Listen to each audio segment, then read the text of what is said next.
The road has been long.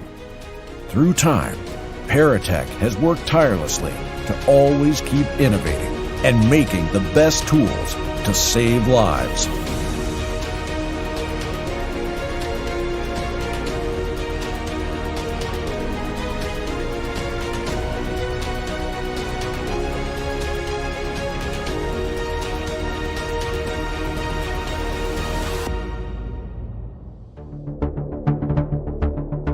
Now it is time to meet the future of rescue. Are you ready? Are you ready? Are you ready? Are you ready for the future?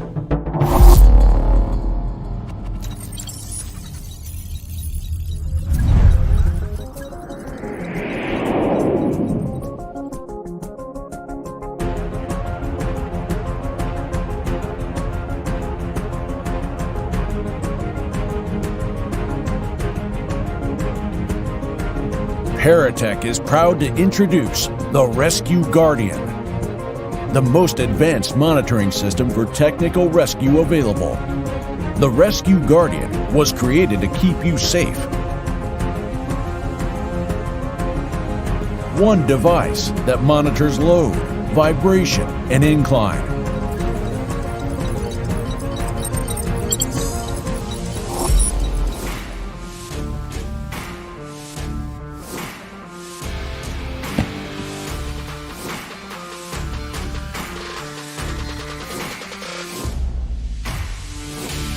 In an earthquake rescue scenario where aftershocks are a concern, the Rescue Guardian is there to ensure the safety of the rescue personnel and on-scene victims, and it will monitor any seismic activity. Vibration and incline alarms can be combined.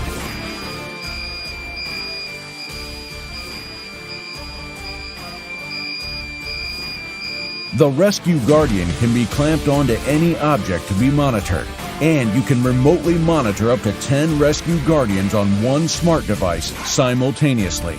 In vehicle stabilization, unsafe inclines or too heavy loads can have disastrous consequences. The Rescue Guardian monitors the load and incline of what is being lifted, giving you real-time data on the rescue at hand, and alerts you if it's unsafe.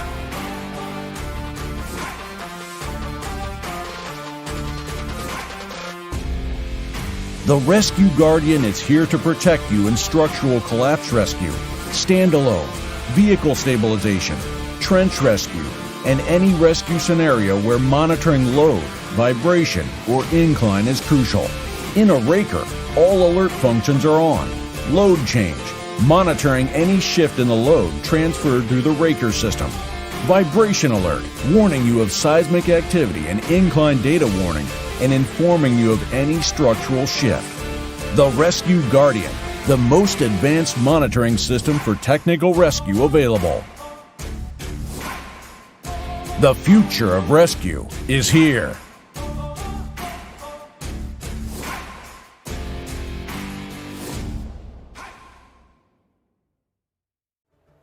Sign up for more information on the Rescue Guardian on trade-in campaigns and for free on-site demo.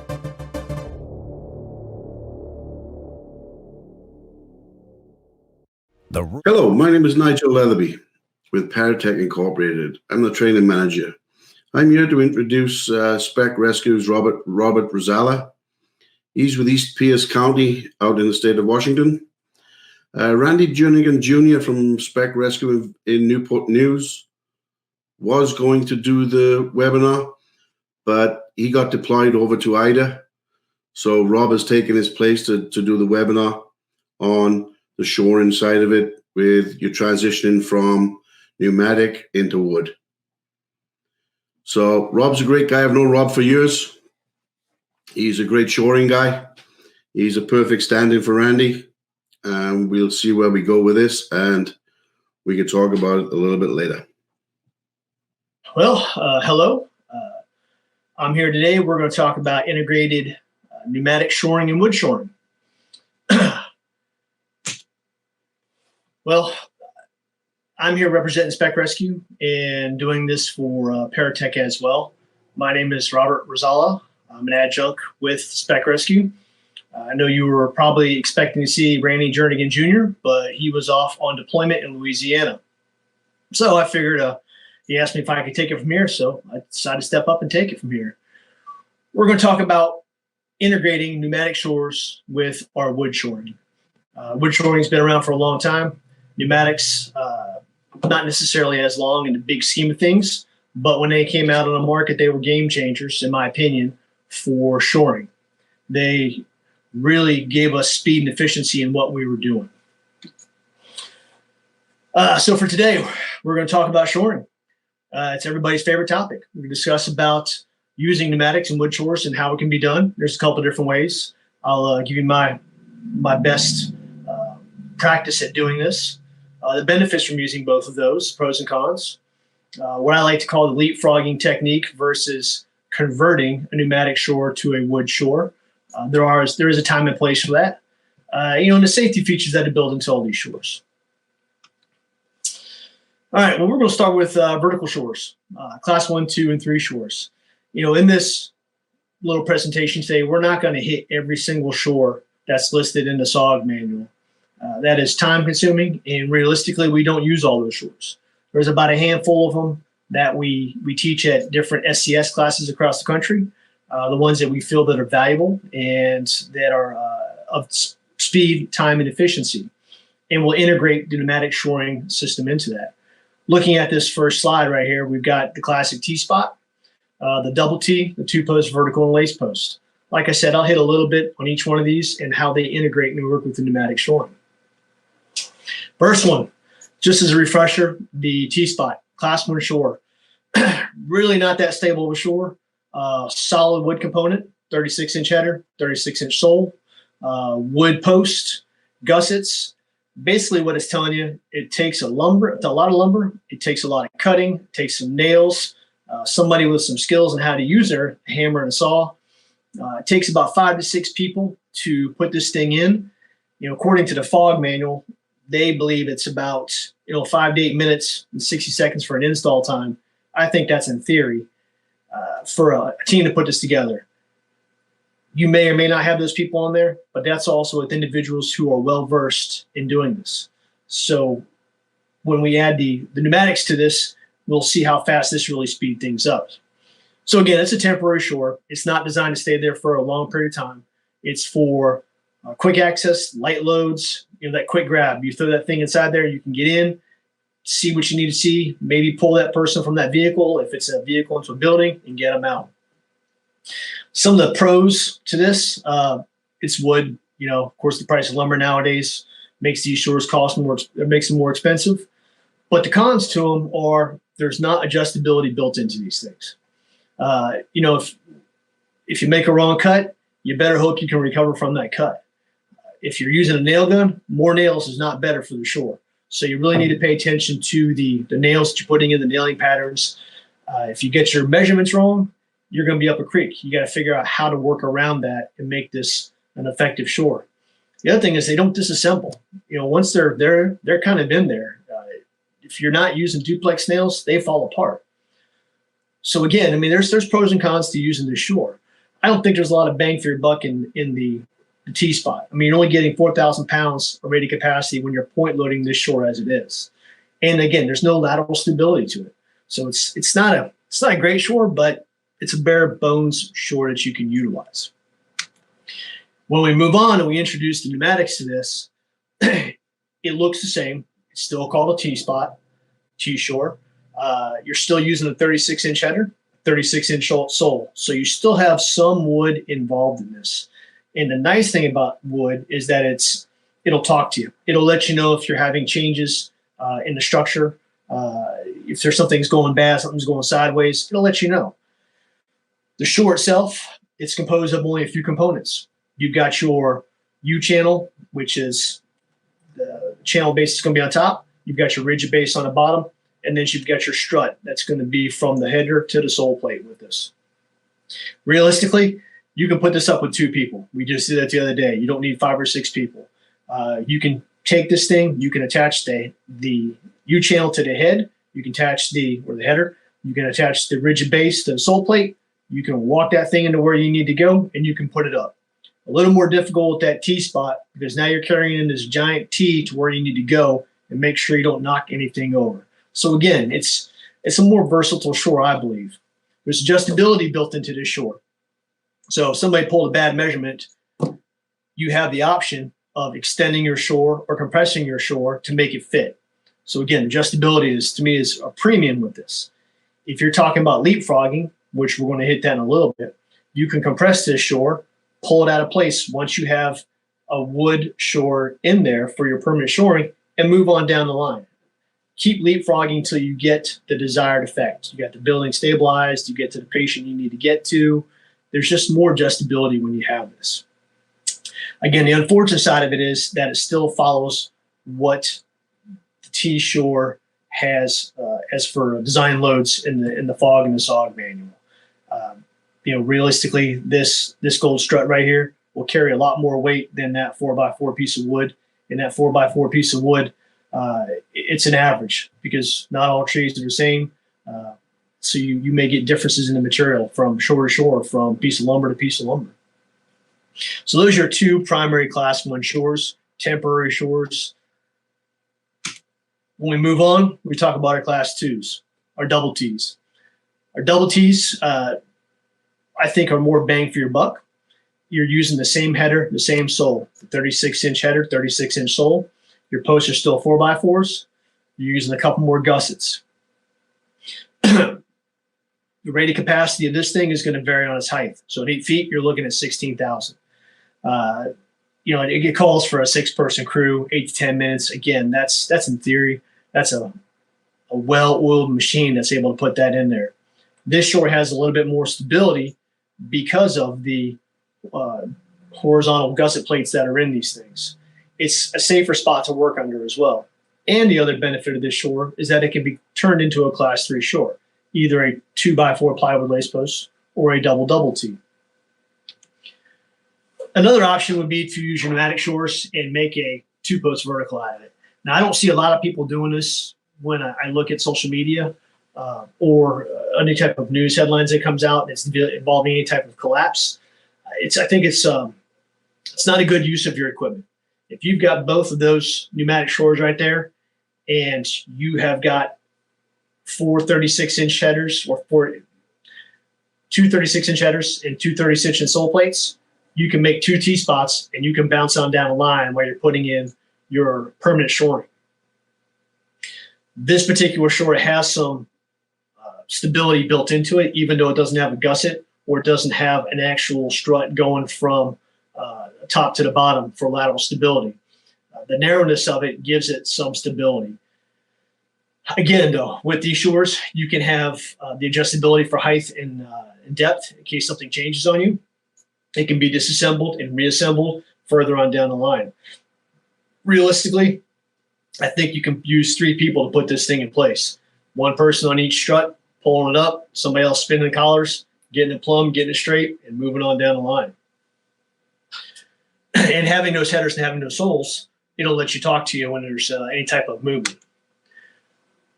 So this is the leapfrogging side of things. We did this the other day at the fire station, a little bit of in-house training.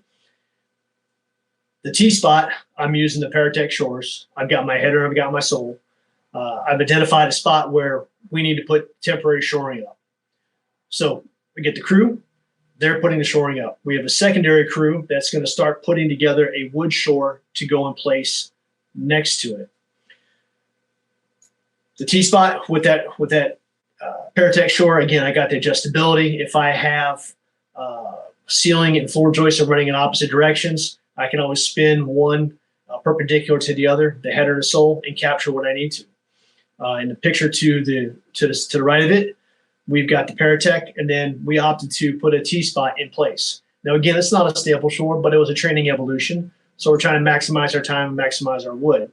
I've got that T-spot. I got to be mindful how far I put my permanent shoring in from where I'm going. So I've got my temporary shoring, my Paratech strut, about 1 foot into where I need to be. I'm going to go another foot, put my permanent shoring. If you got a whole ceiling or a whole floor that's compromised, you want to try to stay about 4 feet from shore to shore. If the building allows you to go further, you can get away with it. But for this evolution, we kept them to where they're about 4 feet apart. So again, that T-spot is there. No lateral stability, but that was part of the training evolution. This is where we're leapfrogging now. I've got that T-spot that I pulled out.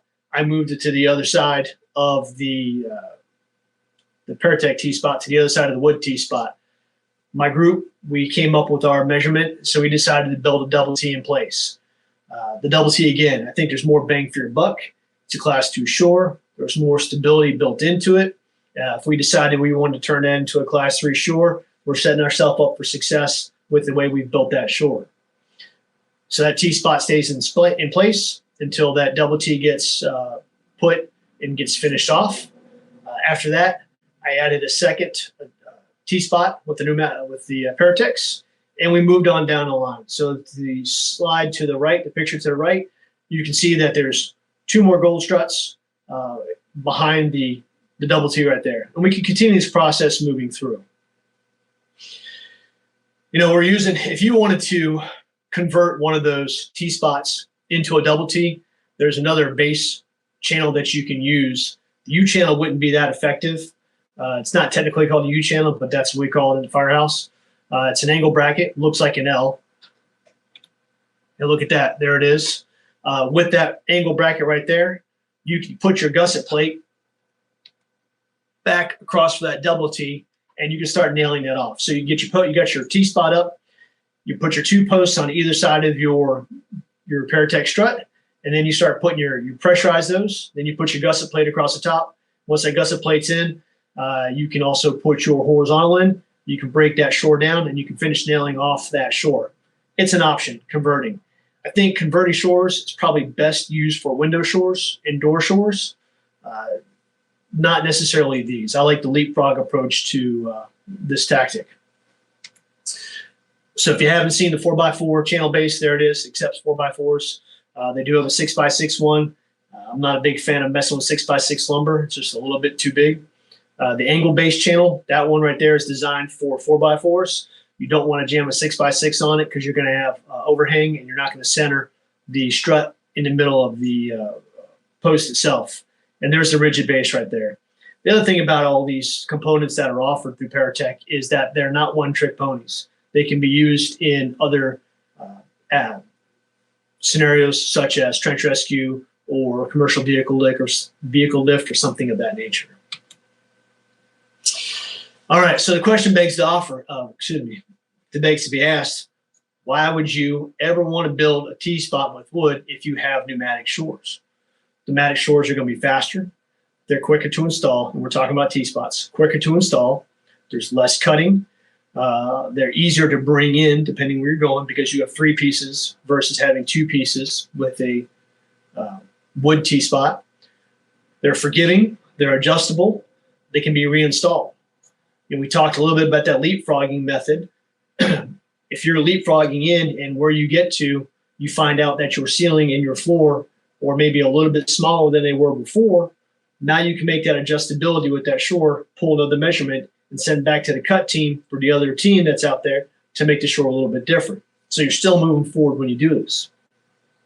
You can set those pneumatics up in a safe working area and work around that in a relatively fast manner. That T-spot takes a little bit more time. You install that Class 2 double T wood shore next to it. That's that permanent shoring. Then you can pull down your T-spot and move on down the line. And it's just a pull down, of cycle and repeat as you're going through. Well, within your Class 2 shores, there is the 2-post vertical. I haven't seen a lot of this done, nor do I actually practice this one myself. I think your best option would to be doing the T-spot or maybe even the double T. So with using the 2-post vertical, you got a 6-foot header, 6-foot sole. If you break down the basic math, that's 236 inches up top and up bottom. So again, if you have those 2 posts, you have those header and that sole, you could create 2 T-spots and you can make that leapfrog. If you're using this 2-post vertical in this configuration, it requires a few more pieces. You just can't get away with having the U channels and the struts. You need to have the Raker junction base right there to make those attachment points top and bottom. So the difference with this and the double T is that your posts are further apart. So that allows for that diagonal to adjust to that angle so you can go from top to bottom. And that Raker piece is also used in the Raker shores, but you're getting use out of it here. The other shore they have in there for the diagonal is their brace strut, the B57. The brace strut doesn't allow for the piston to freely move in or out. It has to be threaded, so it builds the rigidity into the system. So it causes the shore to be stiffer when you're having that in there. You know, I think if you wanted to, you could take this shore and you could slide it around. It's a little bit big, a little bit cumbersome, but it is an option. Maybe if you were in this spot right here and you decided you wanted to build a lace post just on the other side, that would work. I just haven't seen that yet. Not to say it won't happen. Columns. Columns are really successful in the Pentagon. They were used over there. They threw those up. You've got a high ceiling. You can get the reach and the extension that you need out of them. The ones offered through Paratech, the high strength ones, pictured in this picture on the left-hand side right here, they've used them to capture the ceiling, and then they've chosen to build a lace post around that. That's a really good use of that tool. Picking those up and putting them in place requires a few people, and you have to shoot them with air, depending on the height, and spin those collars down. But once you get them in there, they're good and solid. You come back, you build that lace post around there, then you can disassemble those struts and move on down the line. The other option would be to build crib boxes next to it. So the picture on the right is a picture of the Pentagon. They had some crib boxes built there with 6x6 material, which holds an ungodly amount of weight. The benefit to that also, it's a slow crush. As it goes down, it creates a Lincoln log effect, and it locks all those pieces in. With the lace posts, as you get that crush or the T-spot or the double T, you start to see the wedge packs first. So that lets you indicate that you've got something going on. So what we have right here is the slow compression forces. This is the safety I was talking about briefly in the beginning of this. The picture on the far left, where we have all the cribs stacked up, there was a shore that we had built over at the NASA DART facility outside Mountain View, and we put in a crusher. Shore is a little short, so we built that crib tower. We put it in the crusher. The crusher maxed out over 100,000 pounds. The shore never deflected because of the cribbing. So there's the safety margin that's built into the wood. That's why we don't necessarily leave the Paratechs in there, because we don't want them to completely crush and destroy. We'd rather see the wood do that. The picture in the middle, that's of a lace post that we built. We put in a crusher as well. And as it compressed, you started getting compression of the wedge packs where it cupped around it at about 32,000 pounds, what the rated capacity of the shore is. The wood shores have a 3-to-1 safety margin built into them. The Paratech struts have a 4-to-1 safety margin built into those. So there's a lot of things going in your direction. You build the shore the right way. You make sure your nail patterns are right. You can move on from that.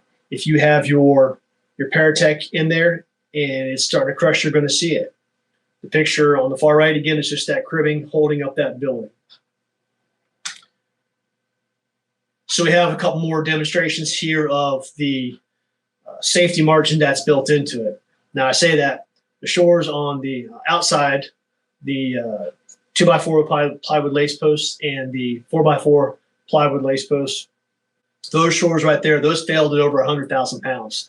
That's what 100,000 pounds of pressure will do to a shore. If we had left the Paratechs in there, they would potentially have caused some damage to them, and we don't want to do that because it's temporary shoring. Let's face it, lumber, we can get a lot of it, and we can throw another shore in there. But again, you're going to start to get that cupping in those wedges at about 32,000 pounds before you ever get to that.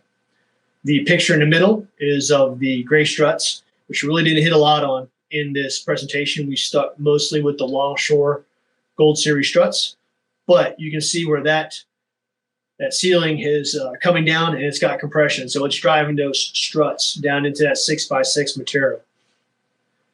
Again, it's just the safety that's built into it, and it reinforces the strength of these struts that we have. All right, Raker shores. Raker shores aren't everybody's favorite. They have been a little bit intimidating some individuals.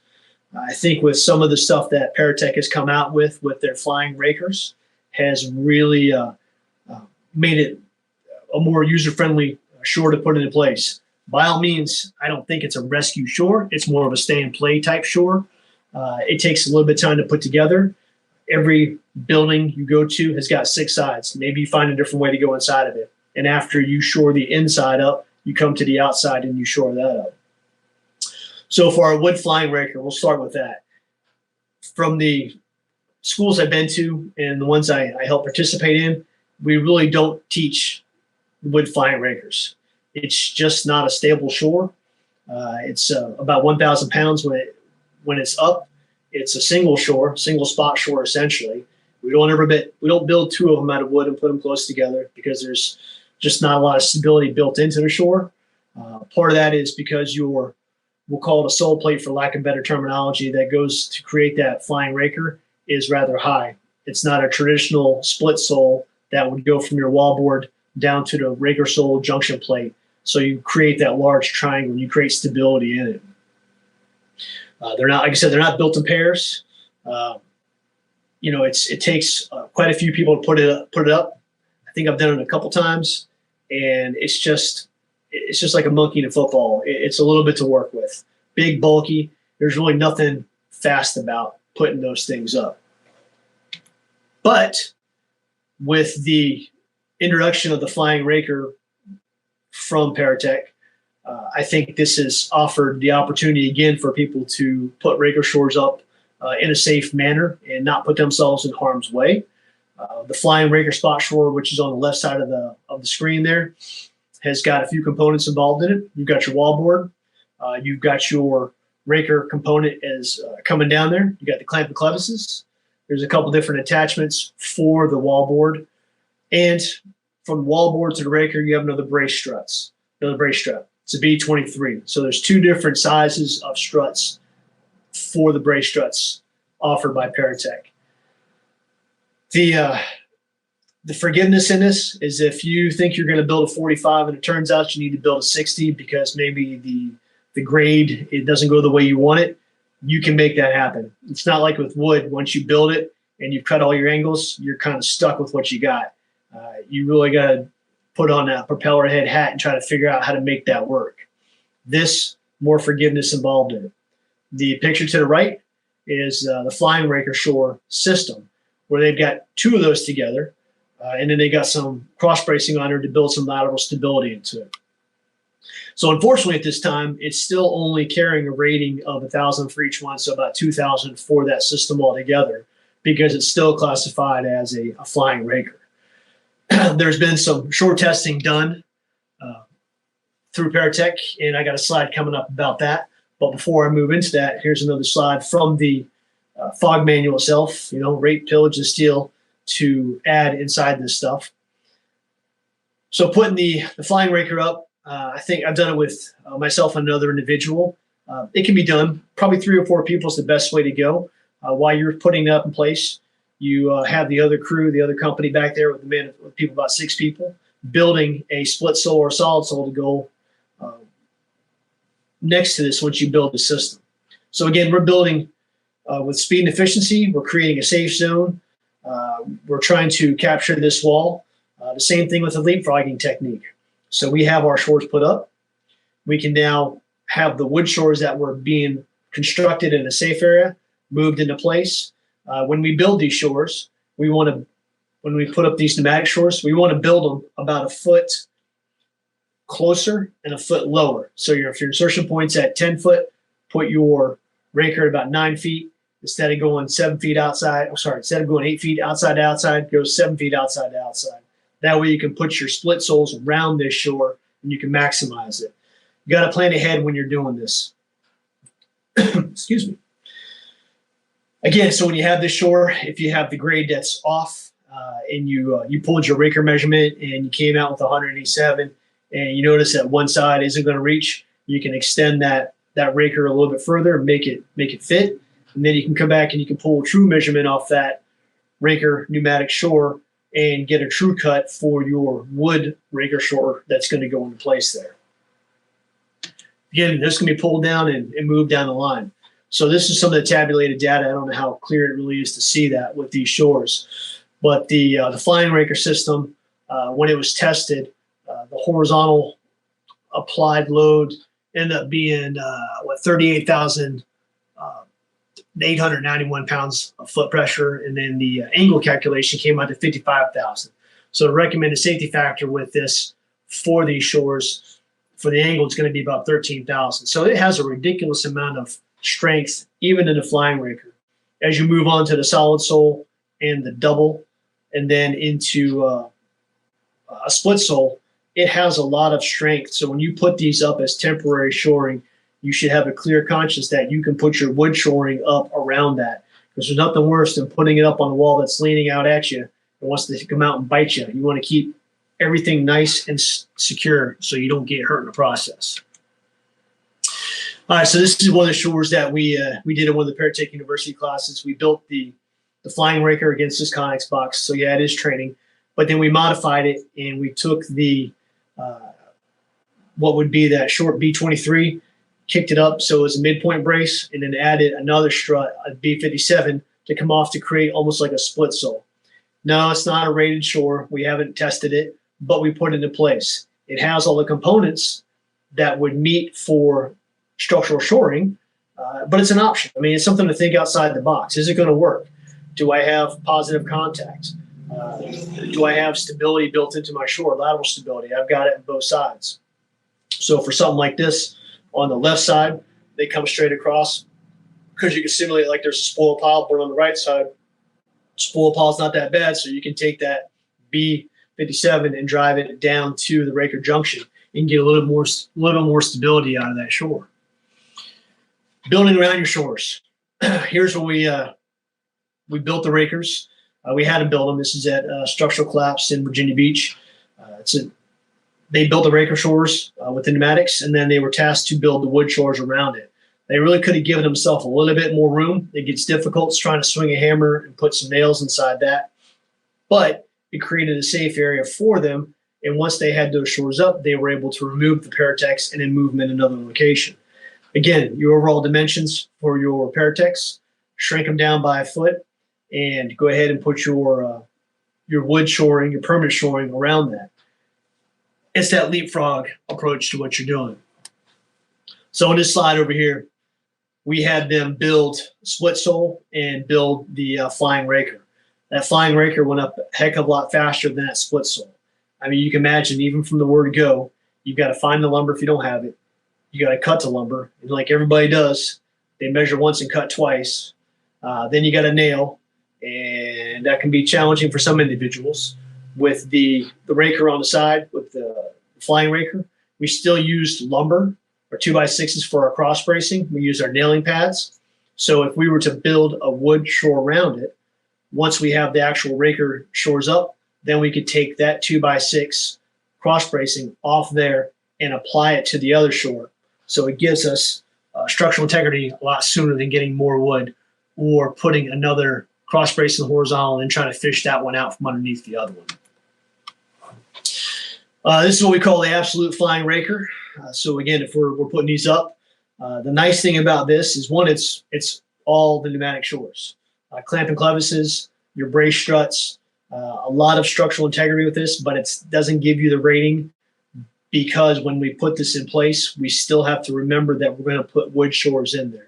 So your split soles and your solid soles are as a pair, as a system, it's only going to give you 8,000 pounds. So when you're looking at your area that you're going to shore, how much structural weight are you trying to catch when you're doing this? And think about that. Maybe you have to put this a little bit closer, and you got to put your wood shores, raker shores, a lot closer so you can get some more added strength to that.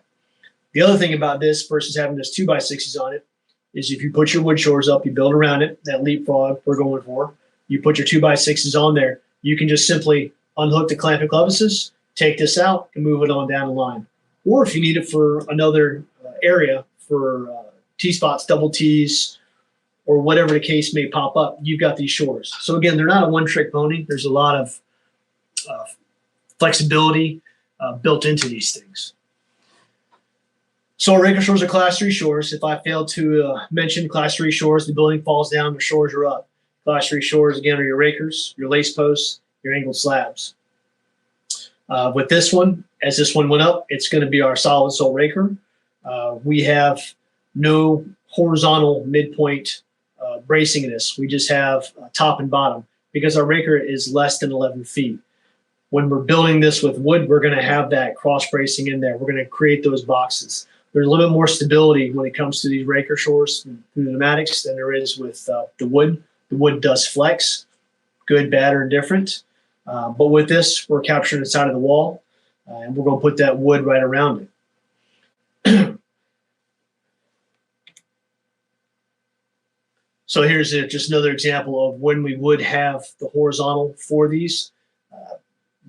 Again, taking that into consideration when we're going to leapfrog and we're going to build our wood shores on the right and left. Where's our lumber? Is it going to be in the way? What do we need to have done? Somebody's building these, and then another group is tasked in building the other shores. 2 people trying to build a single raker takes about 45 minutes from the word go. It does take a long time, and you can't lift the thing up. You need a lot of people to do so because it is increasingly heavy.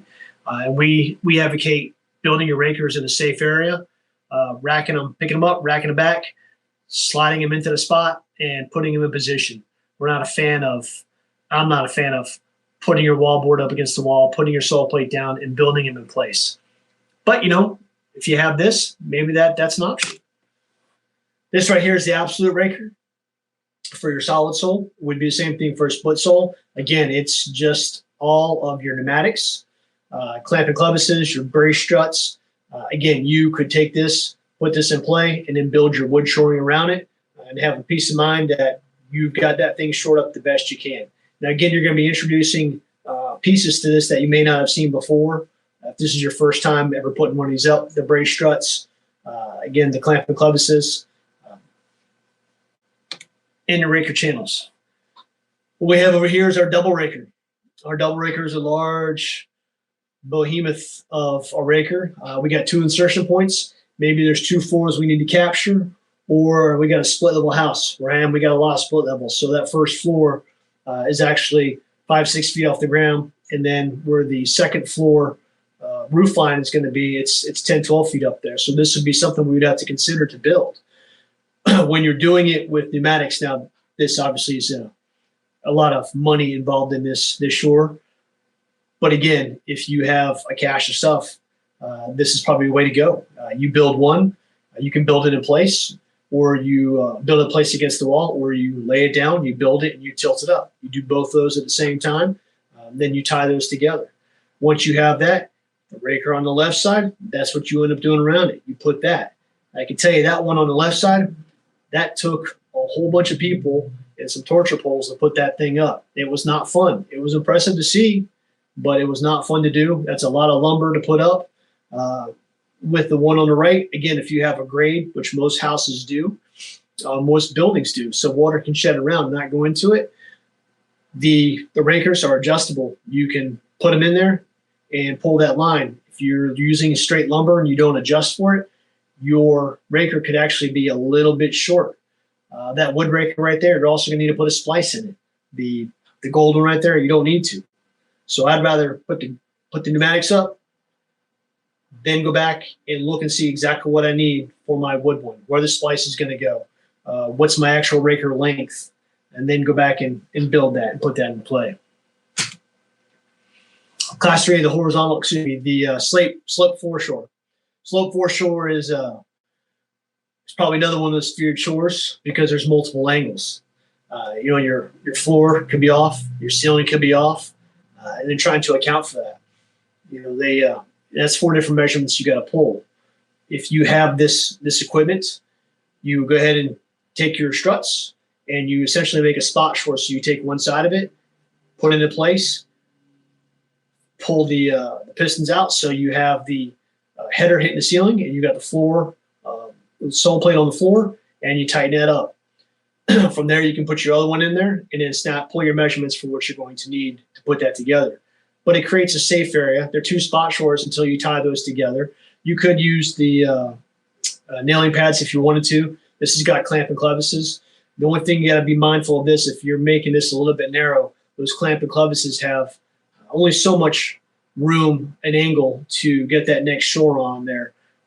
Limited height could be a concern. If you're talking about offset shores where you've got a ceiling that's 10 feet high or 8 feet high, and it's greater than your 3 degrees, then you have to build an offset shore, which is pretty close to what a slope 4 shore is, just at a higher level.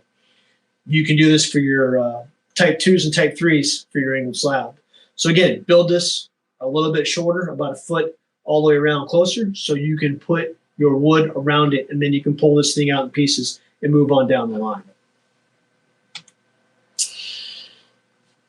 So the one on the left, that's what's built, and one on the right, that's what you want to have done afterwards. If you're talking about, again, this big heavy piece of concrete that's hanging over your head, I would feel much more comfortable putting in the pneumatics and then coming afterwards and building with this wood shore. But again, a lot of stuff you got to train on. You got to pull it out. You got to use it to be proficient at the nail patterns. You know, if you're building the wood shores around these, not everybody can have their book out. Somebody's got to have their book out, and other people got to be swinging hammers. You maybe use a palm nailer. So you got to have all these extra tools involved versus just putting the pneumatics in it. But you're working together. You know, you're being cost effective with some of your lumber.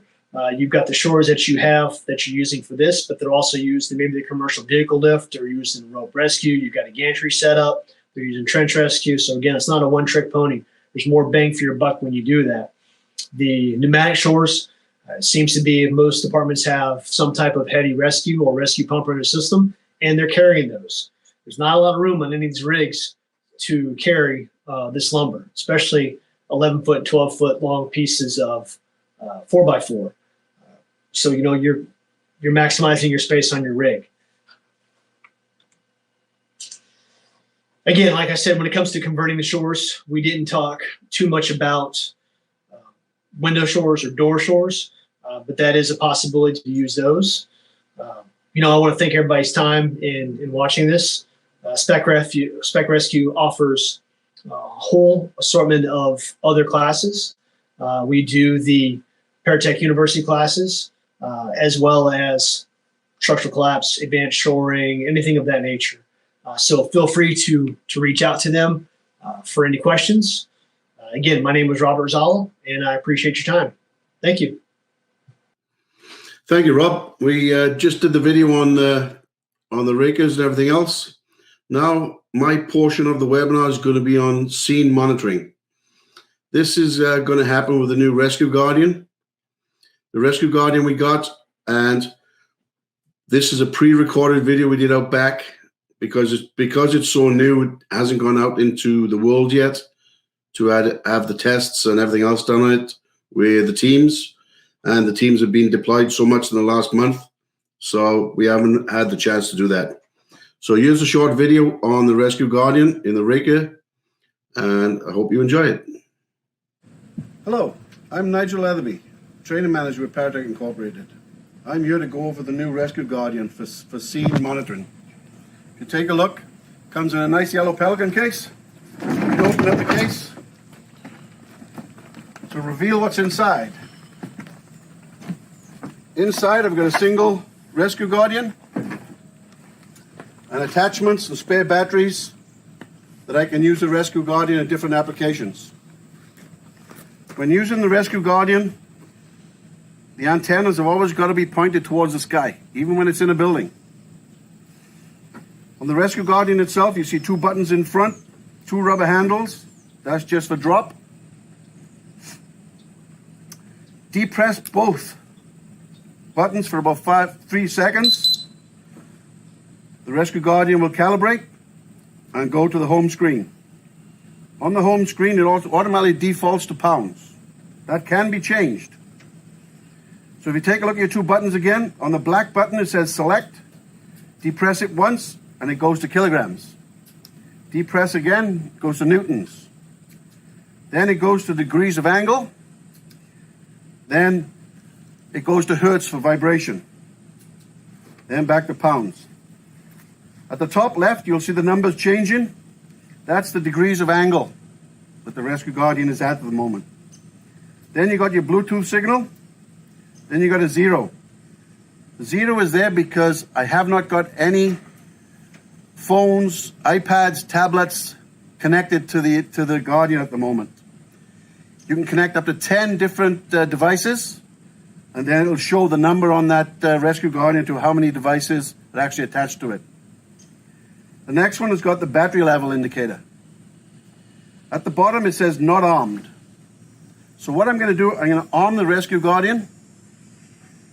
As it's leaning here at that angle, it'll move a little bit and it's going to go off. It's going to alarm itself. So by depressing the red button for about 5 to 6 seconds, your not armed goes to armed. Then it moved, shows me alarm triggered, which is the incline, and that I can come back in, push the red button for about 5 to 6 seconds, then the Rescue Guardian would disarm, and it's ready to go again. To turn the Rescue Guardian off, depress both buttons at the same time for about 5 to 6 seconds, and the Rescue Guardian will turn itself off. I hope that gives you a little bit of idea of how the Rescue Guardian works on a standalone. We are going to go over different applications with the Rescue Guardian set in place using some of the products we got inside the case. Okay, here we are with the Rescue Guardian in a Raker configuration. We're here at our test rig at the back of the plant, and as you see, we got a small Raker going on with the Rescue Guardian attached to one leg.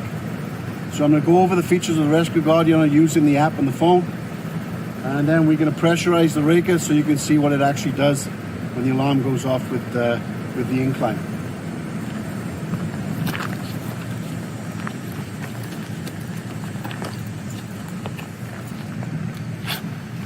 So first, I'm going to point the antennas to the sky. Then I'm going to turn the Rescue Guardian on. It's going to calibrate. Okay, I'm at 0 pounds and 52 degrees. I'm going to turn on the app. On the app, it shows me the Rescue Guardian. It's Nigel demo. It scanned for the Guardian, it found it, so I'm going to touch that. Then what happens, it comes to the default screen. The default load is 500 and the incline is 1.5. However, I can change that if I need to. If I just touch the incline, I can change the incline. I'll put this one towards 5, 4.9. I hit set, then my incline is set to 4.9. I can touch the load, set my load to 1,000, set, and I'm good to go. And if you take a look just above the load, it says new preset. So I can touch that, and I can come up. I can touch the preset. I can name the preset if I need to. Hit plus. I'll give the new preset a name. I'll put it as Raker. Take out the new preset. I'll put it as Raker. I hit save. Now it's saved to Raker. So now I'm set at 1,000 pound load and 4.9 degrees of incline. If my Raker goes over that 1,000 pound, then it's going to alarm. If my Raker on the incline goes another 4.9 degrees over the 52 that's on there, it's going to alarm. The other thing I can do is in my toolbox. My toolbox has got login enabled, which has already got the hashtag. So I'm going to go back to my dashboard. Now when it alarms, my black box feature is going to record, and it's going to record what it did, time, date, and what happened to the Raker itself. Okay, now I'm going to arm my Guardian. It's going to calibrate down to 3 seconds. It showed armed. Now I'm going to go to my test rig and put some pressure on the Raker and see what it does.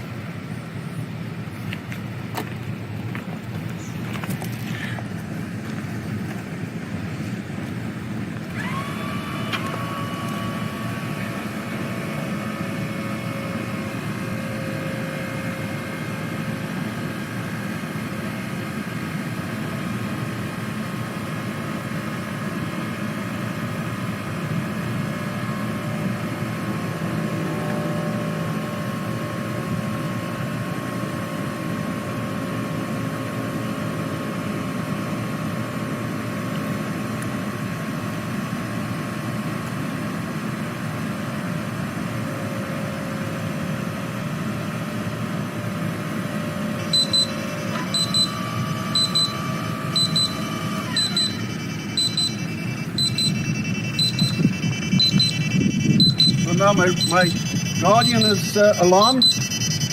It says incline alarm is 66 degrees over the threshold, which the threshold was set at 4.9. And now I'm going to disarm. Now I'm going to go into my black box feature. And it says sensor available. I'm going to touch on the sensor available. It says OK. Then it's going to show me everything in the black box of where it alarmed. Then if you take a look at the yellow box in the bottom, export, you can export that to an Excel file on your computer so you can take a look at the data at a later point. That's the Rescue Guardian, how it works in a Raker configuration. Okay, you've seen the video? I'm just going to go over a couple of slides of things we did not cover in the video of the Rescue Guardian. As you see here, it's a multi-purpose load, incline, and vibration monitor. Wireless transmits load change, incline data, vibration activity. What that does, you can monitor either all three. You can monitor individual. You can monitor two. And as load, vibration, and incline changes, you'll see it transmit to your cell phone, your tablet, or whatever you've got that's connected to the Rescue Guardian. It has 6 high-powered LED lights, 3 each side, and a loud decibel, a high decibel alarm.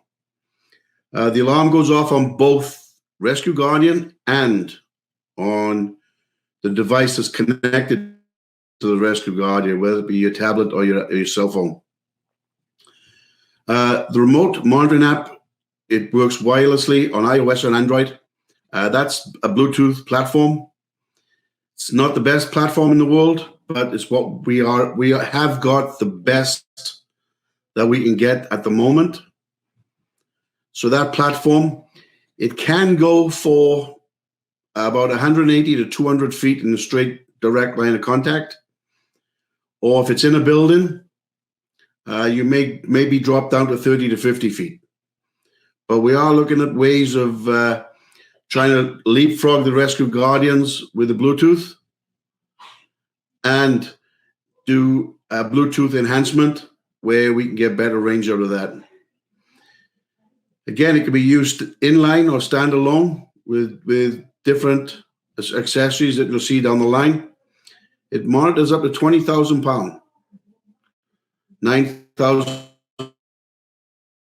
kilos with a 4-to-1 safety factor. So it'll actually go up to 80,000 pounds. Multiple units can be monitored from your Android or your iOS, your phone or your tablet. It can monitor up to 10 units. And also 10 devices can be connected to the Rescue Guardian. And it'll go off on all devices and anyone can actually reset the alarm on their device. The battery has got a 1 week battery life on there. It's got 2 batteries in the back. And those batteries are actually hot swappable. What that means, it's got 2 batteries there. I can take one battery out, put a fresh battery in, take the other battery out, put the fresh battery in, and I'm back to 2 fully charged batteries. It's easy to use. As you see in the picture on the right, it's on the standalone base. That's just trying to detect now for vibration. If you want to detect pounds or load, it's got to be in line with a strut. The Rescue Guardian firmware and apps are being improved all the time. We get updates all the time with this for the models we've got, because the models we got are prototypes. So when we play around with the different things, we see something that's not right or something we need to enhance, then we can update that firmware to the Rescue Guardian through the app. That's what's going to happen when you receive your Rescue Guardians. That it's just exactly like the gameware that's on your phones that you use. You'll get a prompt saying needs to be updated. Same thing with Rescue Guardian. You go into the app and actually update the Rescue Guardian through your mobile device. There's a bit of a discrepancy on the video that showed the Rescue Guardian alarm is 66 degrees over threshold. I can say that has been updated. Again, like I said earlier, the ones we've got are prototypes. So we're trying to find the bugs in these. We went back and that particular bit has been updated on the Rescue Guardians. Again, it went to all the Rescue Guardians that's out there, and it takes about 5 minutes to update all that information. So the Rescue Guardians, they can be used in any configuration that you see on this slide. Rob covered it back in the video. You got your T shore or your spot shore, your double T, 3-post, 2-post. What this does, if we put this in line, it'll monitor for your load, or we can just put it standalone, or we can attach it to the strut itself via clamps, as you'll see in the next couple of slides. But all these configurations will work with the Rescue Guardian as you transition from your aluminum mechanical shore to your wooden permanent shore. Remember, all the aluminum shores that we carry are all temporary shoring. They're made to go in fast, and so you can egress into the building, actually perform rescues, then wood is built behind them. But with the Rescue Guardians attached to this, you can actually see what that building is doing, or what that doorway is doing, or what the window is doing, with load and angle coming onto that Rescue Guardian. Once you set your parameters in different ways in the different parts of the building, it will alarm where if it racks a little bit, it'll alarm at incline. It'll also alarm at load. Okay, here's some of the configurations we got for the Rescue Guardian. Standalone for monitoring vibration, as you saw earlier. It's put onto a 12-inch base. It just sits there and it monitors for that vibration. We got the ultra high strength shore. As you see on the right hand side, we got 2 of them in place. This was down at the Guardian Centers in Georgia, and the center picture shows you where the Rescue Guardian goes in line on that shore, on the column, or the high strength shore. The next ones, the other assemblies we've got the clamp assembly. Like I said, that can be attached to any of the struts. You can put it on. This one's been put on a Raker. You can put them actually onto the spot shore, double T, 3-post, or anything you want to put it on if you're using the mechanical aluminum shoring. The middle one, we put a magnet assembly. We attach steel doors, steel buildings. Then we got a suction cup assembly. That suction cup assembly can go onto glass and different things like that. But the little clamp that's holding the Guardian onto the suction cup is about a 1.5 inch clamp. Now that I can put on a 1-inch bar, handrail, a door handle, something like that. It will clamp onto the 1-inch bar. So with this, what you need to do, as it's explained in the video, when you place the Rescue Guardian either in line or using one of the accessories you see here, the antennas always got to point to the sky. That gives you the best Bluetooth you can get. Don't point them towards whatever if it's a doorway or an opening, don't point them there. Make sure they go up to the sky.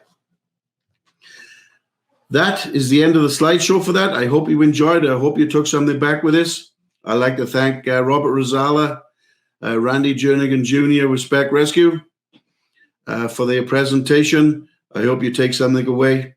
Again, my name is Nigel Letherby, Training Manager with Paratech. Thank you again for joining us for this webinar.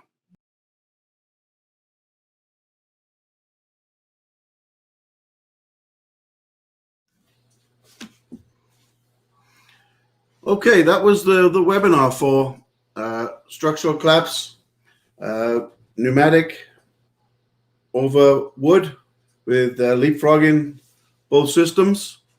This question and answer section, we're going to look at the questions that were put up on the chat. And the first question is from the Joker 1042. How vital is the nailing pattern for wood? Robbie, you want to answer that one? Sure. Nailing patterns are important to have as close as they are in the book. Part of the structural integrity of the shore is based upon that. If you have a real tight nailing pattern, then that nail pattern is going to weaken the shore a little bit. But if you have them spaced out far enough, it's it'll still work. So I mean, you want to have your patterns as good as you can when you do these shores. Okay, I hope that answered your question. The next question is for Stephen Hinch. On the flying Raker, what determines where the midpoint brace is placed? Rob? So with your with your flying Raker and any of your Rakers, when your Raker shore is over 11 feet, you want to have midpoint bracing. Ideally, you want to have it as close to the middle as you possibly can. That way you're keeping your X pattern opened up wide. If you were going to use that bottom bay as an entry point, maybe you shove it up a foot or two so you can do a diagonal bracing instead of a cross bracing. And with that question also, Rob, if you look a bit closer to the questions, it says where the midpoint brace is placed on the flying Raker. That may be the brace he's talking about from the wall to the Raker. So that's going to involve the debris pile, where the debris pile is and how far down you want to go with your cross brace hitting that Raker on the flying. With the Paratech system, there's holes in the side of the rail that wherever your insertion point is, if you count down 3 holes and put your cup in there, that gives you a 45-degree Raker. If you come down 4 holes and put the cup in, that will give you a 60-degree Raker. And that's with your B23 brace screwed all the way in. Okay, that's great. Stephen Hinch has got another question. The rails have a cheat sheet on them now, correct? Stephen, I'll answer that one. That is correct. The new label on the rail has got a cheat sheet. Basically, that describes exactly what I just said about the holes, the 3 and the 4 holes down on the rail. We got a question here from Brian Summers. Have you all tested the Rescue Guardian with a concrete building? Any issues with signal? Brian, we've tested in a metal building, and we haven't really tested a long way into a concrete building at this time, but we put it in about 10 feet. And yes, because it's Bluetooth technology, there is a little bit of a problem with distance with that technology coming out. But what we are looking at, and this has been a few months ago that we are in contact with people about extending the Bluetooth range and actually leapfrogging the Rescue Guardians that are actually in the building, so they'll draw the Wi-Fi or the Bluetooth connection from each other out to wherever the command is. So we are working on that, and yes, there is a little bit of a shorter range when you're in the building. So that's about the only questions we've had at the moment. If there are any questions for the next couple of minutes, please be sure to put some writing down on the top chat to the left or to the bottom of the screen, and we should be able to answer them. We should be here for about the next 5 minutes.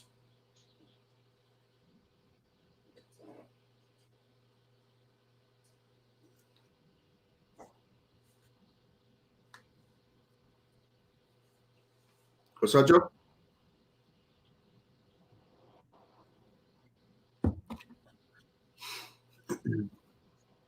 Okay, it doesn't seem like there's any action on the YouTube on the question and answers. So I'd like to thank you all for coming and being part of this presentation on this workshop. I'd like to thank Rob Ruszala from Spec Rescue for doing the presentation. Again, stay tuned for the next webinars that will be coming up. We'll be putting a list on the Paratech website. And again, my name is Nigel Letherby. I'm the training manager at Paratech. And again, thank you all for watching.